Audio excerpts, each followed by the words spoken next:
ఉంచాలని ఆశపడుతూ ఉన్నాను. యెషయా గ్రంథం 26వ అధ్యాయం 3వ వచనములో ఒక చక్కని మాట ప్రభువారు మనతో మాట్లాడుతున్నారు. ఎవని మనస్సు నీ మీద ఆనుకొనునో వాని పూర్ణ శాంతి గల వానిగా చేసి కాపాడుదు. ఎందుకనగా అతడు నీ యందు విశ్వాసం ఉంచుచున్నాడు అనే మాట చక్కగా పరిశుద్ధాత్మ దేవుడు రాయించి ఉన్నాడు. దేవుని బిడ్డ, ఆయన నందు విశ్వాసం ఉంచుచున్నావు కదా, కాబట్టి నువ్వు కలవరపడవద్దు. విశ్వసించేవాడు కలవరపడడు. కాబట్టి ఎన్నో ఒడిదుడుకులు వస్తాయి, ఎన్నో తుఫాన్లు వస్తాయి, ఎన్నో సునామీలు వస్తాయి, ఎన్నో పరిస్థితులు నీకు ఎదురవుతాయి. అయినప్పటికీ భయపడకు, జడవకు, జడిసిపోకు. ఇంకో విషయం ఏంటంటే, ఎవ్వరి మీద ఆధారపడకు, దేవుని మీద ఆధారపడు. నీ బాధ లేదు ఆయనకి చెప్పు. నీ మనసులో ఉన్న బాధ, వేదన, దుఃఖం, ఆ కన్నీళ్లు దేవునికే చెప్పే, ప్రభుకే చెప్పే. ఎప్పుడైతే నువ్వు చెప్పావో నువ్వు చాలా ఫ్రీ అవుతావు. అందుకన్నాడు, ఆయన విశ్వాసం ఉంచి ఉన్నావు కాబట్టి, నమ్మిక ఉంచావు కాబట్టి నువ్వు కలవరపడే పనేం లేదు. అది ఈ రోజు కాకపోయినా రేపైనా దేవుడు నీకు చేయదలిచింది చేస్తాడు. నువ్వు కోరింది ఆయన చేయగలడు. కాబట్టి ధైర్యంగా ఉండు. నీవు లేక నీ భర్త, లేక నీ భార్య, లేక నీ బిడ్డలు భయంతో, వణుగుతో, ఒకళ్ళ అపనమ్మకంతో, అవిశ్వాసంతో ఉన్నారేమో.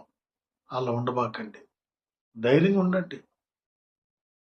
యెషయా 26:3 ద్వారా మాట్లాడిన దేవుడు నీతో కూడా మాట్లాడాడు. ఎవరి మనస్సు నీ మీద ఆనుకుంటుందంటే, నీ మనస్సు ఆయన మీద ఆనుకుంది కదా. నీ మనస్సు ఎప్పుడైతే ఆయన మీద ఆనుకుందో దేవుడు నిన్ను గుర్తు చేసుకుంటాడు, నేను జ్ఞాపకం చేసుకుంటాడు. నువ్వు ప్రార్థిస్తే, నువ్వు అడిగితే, నువ్వు కోరితే నీకు ఇవ్వడానికి ఆయన రెడీగా ఉంటాడు. కాబట్టి కంగారు పడవద్దు, భయపడవద్దు, వేదన చెందొద్దు. ఈ ఉదయకాల సమయంలో దేవుడు నీతో మాట్లాడాడని నమ్మి భయంతోనూ వణుకుతోనూ దైవ సన్నిధికి ప్రార్థన చేయి, అడుగు. మరి ఈరోజు నీకు ఏం కావాలో, ఏం అవసరతలు ఉన్నాయో ఉదయకాలం ఒక గంట దేవుని సన్నిధిలో మోకాళ్ళ నుండి ప్రార్థించి, నీవు, నీ భర్త, నీ బిడ్డలు, నీ కుటుంబం, లేకపోతే నీ భార్య, నీ పిల్లలు, నీ కుటుంబం కలిసి కుటుంబ ప్రార్థనలో ఏడవండి, అడగండి, ధైర్యంగా ఉండండి, విశ్వాసం ఉంచండి, నమ్మిక ఉంచండి. విశ్వాసం లేకుండా దేవుడికి మన ఇష్టడి ఉండలేం. విషయాన్ని గమనించి దేవుని సందులో ధైర్యంగా ముందుకెళ్ళండి. నీతిమంతులట సింహం వల్ల ధైర్యంగా ఉంటారట. కాబట్టి ఏ రకమైన పరిస్థితులు మాకు ఎదురైనా, మన తల మీద పడినా మనం ధైర్యంగా ఉందాం, ముందుకు సాగుదాం. తన మాటలు దేవుడు దీవించును గాక. ఆమేన్. చిన్న ప్రార్థన. ప్రభువా, నీకు వందనాలు. మరో నూతన ఉదయకాలం ఇచ్చినందుకు వందనాలు. బిడ్డల మాటలు విన్నారు, బలపరచండి, ధైర్యపరచండి, బిడ్డలను దీవించండి. దేవా, కుటుంబ సమేతంగా నీ పాదం దగ్గర నుంచి మోకరించుంటే వాళ్ళ మోకాల్ని బలపరచండి, వాళ్ళ అవసరాలన్నీ తెచ్చండి, మేలు చేత నింపండి. కొంతమంది ఎంతో దుఃఖంలో ఉన్నారు, బాధలు ఉన్నారు తండ్రి, కష్టాల్లో, కన్నీళ్ళు కొంతమంది ఉన్నారు నాయనా. ఏదైనా వ్యాధి వచ్చి, రోగం వచ్చి హాస్పిటల్కి వెళ్ళాలన్నా ప్రభా, ఎంతో కష్టాల్లో వాళ్ళు ఉన్నారు, వెళ్ళలేకపోతా ఉన్నారయ్యా. కార్యం చేయండి, ద్వారం తెరవండి, మార్గం తెరవండి, అద్భుతాలు చేయండి, కన్నీళ్ళు తోడవండి నాయన. కుటుంబాన్ని కట్టమని ప్రార్థన చేస్తున్నాం తండ్రి, మీకు వందనాలు. భార్య భర్తల మధ్యలో సఖ్యత, సమాధానాలు దయచేయండి దేవా. కుటుంబం మధ్యలో సమాధానం దయచేయండి తండ్రి. అత్తకోడల మధ్యలో సమాధానం, తల్లి బిడ్డల మధ్యలో సమాధానం, తండ్రి కుమారుల మధ్యలో సమాధానం అనుగ్రహించమని నేను ప్రార్థన చేస్తున్నాను తండ్రి.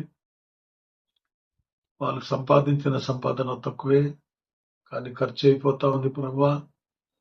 తండ్రి, మీరు దాన్ని చూస్తా ఉన్నారు. మీరేమి ఇవ్వాలో మీకు తెలుసును, ఏం చేయాలో మీకు తెలుసును. కాబట్టి నీ బిడ్డలకు వాళ్ళ అవసరతలు తీర్చి అద్భుతమైన కార్యం చేయమని ప్రార్థిస్తా ఉన్నాను. తండ్రి నీకు వందనాలు. ఒకరు ఆకలి బాధతో ఉన్నారు, అప్పుల బాధతో ఉన్నారు, కష్టాలు కలలో ఉన్నారు, హాస్పిటల్ పాలై ఉన్నారు, దుఃఖ సాగరంలో ఉన్నారు, కుటుంబంలో నెమ్మది లేదో శాంతి లేదో నాకైతే తెలియదు, కానీ మీరు నెమ్మది దయచేయమని ప్రార్థిస్తున్నా, శాంతి దయచేయమని ప్రార్థన చేస్తున్నా, కృప చూపించమని ప్రార్థన చేస్తున్నాను. తండ్రి అయ్యా నీకు వందనాలు చెల్లించుకుంటున్నాను. ఈ దినమంతా మీ సన్నిధి మీ తోడుంచండి. బిడ్డల అవసరాలు తీర్చండి. ఇదిగో వారి మనసుని మీద ఆనుకున్నారు కాబట్టి మీరు నా తండ్రి చూస్తున్నారు, నమ్ముతా ఉన్నాను. ధైర్యపరిచి వాళ్ళని బలపరచండి. అన్ని విషయాల్లో మేలు చేయండి. ఈ దినమంతా వాళ్ళు ఎలా నడవాలో నడిపించండి, ఎలా బోధించాలో బోధించండి. తండ్రి వాళ్ళని ఎలా మార్చాలో మీరు మార్చండి. మీ నెమ్మది, మీ శాంతి, మీ సమాధానం మెండుగా వారికి దయచేయండి.